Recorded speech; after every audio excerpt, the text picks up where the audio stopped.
है। भारत के एक छोटे से गांव में एक पुराना कब्रिस्तान था जिसे भूतों का कब्रिस्तान कहा जाता था। इस कब्रिस्तान के बारे में कई रहस्यमय कहानियां प्रचलित थीं। गांव वाले कहते थे कि रात के समय कब्रिस्तान में आत्माएं घूमती है और अजीब अजीब आवाजें आती हैं।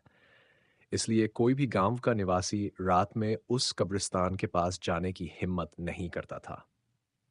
गांव में एक नवयुवक था जिसका नाम राहुल था। राहुल एक बहादुर और जिज्ञासु युवक था। उसने गांव वालों की डरावनी कहानियों को मजाक में उड़ा दिया और कहा कि वह खुद जाकर देखेगा कि वहां सच में क्या है।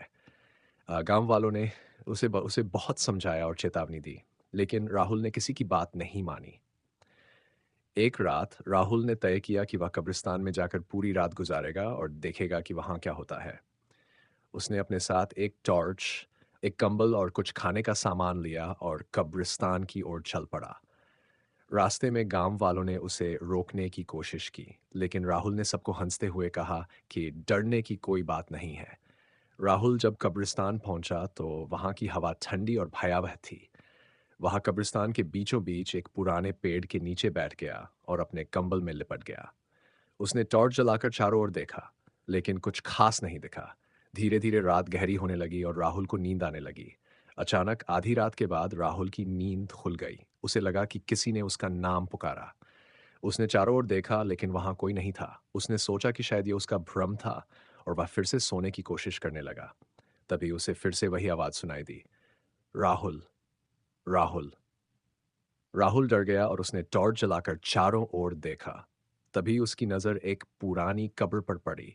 वह कब्र से कुछ दूरी पर एक धुंधली आकृति देख सकता था।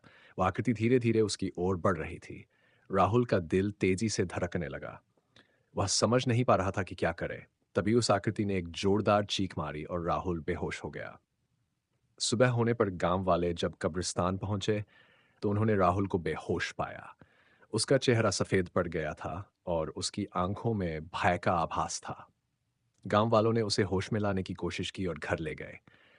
जब राहुल होश में आया तो उसने गांव वालों को अपनी कहानी सुनाई। उसने बताया कि उसने एक महिला की आत्मा को देखा जो उसकी तरफ बढ़ रही थी। उसकी आंखें जलती हुई लाल थीं और उसने जोरदार आवाज में चीख मारी।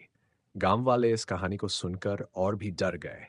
उन्होंने कहा कि यह आत्मा किसी पुराने पाप का बदला ले रही थी। उस घटना के बाद राहुल ने गांव छोड़ दिया और कभी वापस नहीं आया।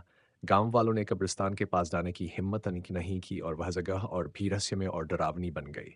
कह कि आज भी उस कब्रिस्तान में रात के समय अजीब आवाजें सुनाई देती हैं और धुंधली आकृतियां घूमती हैं।